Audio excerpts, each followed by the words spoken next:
People say the world is a dark and scary place, but you have no idea just how dark it really is. We are about to take a peek into the abyss. Welcome to the darkest depths.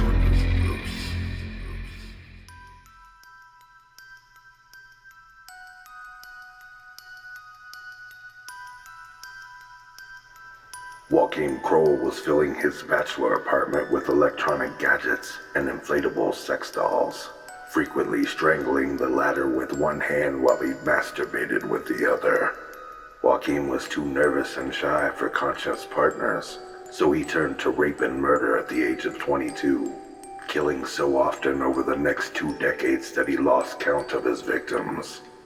In the 1960s, Joachim tried cannibalism on a whim, enjoying it so much that he kept up the practice, stalking tender victims in an effort to reduce his grocery bills. Kroll's first remembered victim was 19-year-old Ingard Strell, who he killed sometime during February 1955. She was a runaway from her home and met Kroll on the road, where he invited her for a walk in the woods. After some time, he tried to kiss her, but she resisted. Then he stabbed her 4 times in the neck. Afterwards, he strangled her to death before raping her dead body and disemboweling her in the woods. She was found 5 days later in a snow-covered brush beside the road. An autopsy showed a great amount of semen inside her and on her body, leading police to believe that there were several suspects. 12-year-old Erica Schuletter was the next to die, raped and strangled in 1956. Her body has still never been found. 3 years later and miles away, he killed Clara Jesmer in the woods. On a walk, he had tried taking her by the arm, but when she reacted badly, he violently hit her in the head. They both rolled down the side of the road as he tried to undress her. In the fight, he strangled her to death. Her naked body was found the next day by 5 boys riding their bicycles. Later that year, he raped and murdered 16-year-old Manuela Knott. He then removed slices from her buttocks and thighs to take home to eat. Once again, the significant amount of semen left at the scene led police to believe that it was multiple people responsible for the murders. On April 23, 1962, 13-year-old Petra Geis was visiting a fair with a friend when Joachim Kroll lured her away, abducted her, and took her to the edge of town. There he raped and killed her. She was found the next day among some bushes.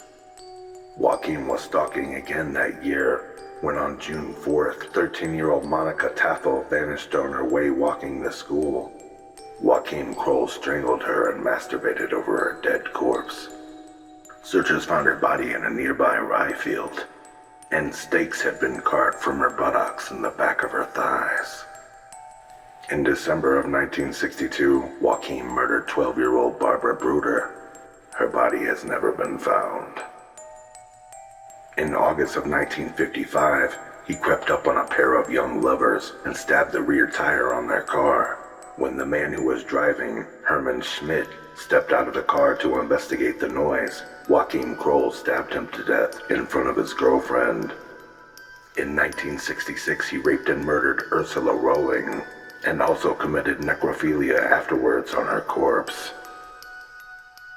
3 months later, Kroll would kill 5-year-old Ilona Harkey, slicing steaks from her buttocks and shoulders. In July 12th of 1969, he invaded the home of 61-year-old Maria Hedkin, strangling her to death and raping her corpse as well. Reverting back to children in 1970, Kroll raped and murdered 13-year-old Jutta Rahn, discarding her strangled body after he had satisfied his lust. In 1976, 10-year-old Karen Topper was raped and strangled on her way to school. For a while, it seemed as if his reign would never end, but Joachim Kroll's arrogance defeated him in June of 1976, when he claimed his final victim in his own neighborhood. 4-year-old Marion Ketter was reported missing from a nearby playground, and police were asking questions door to door when they heard a curious story from one of Kroll's neighbors. According to their witness, Kroll had warned him that their upstairs toilet in their block of flats was clogged with guts.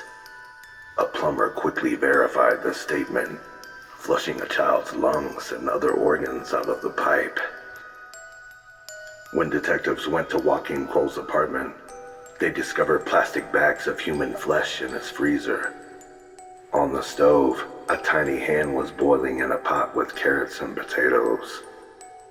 Convinced that they had had their murder, officers were stunned when Kroll told them of his long career with murder and rape. He remembered 14 victims, but he couldn't really say if there was any more. Kroll received a maximum sentence of 9 life sentences.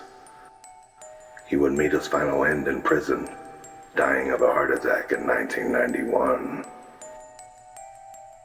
No one knows of his final body count and how many more victims are still out there. Thank you for watching Darkest Depths. Follow on YouTube, Instagram, and TikTok for the absolute worst that humanity has to offer in true crime and horror. Merchandise available through teespring.com. Episode requests made through darkestdepthstruecrime@gmail.com.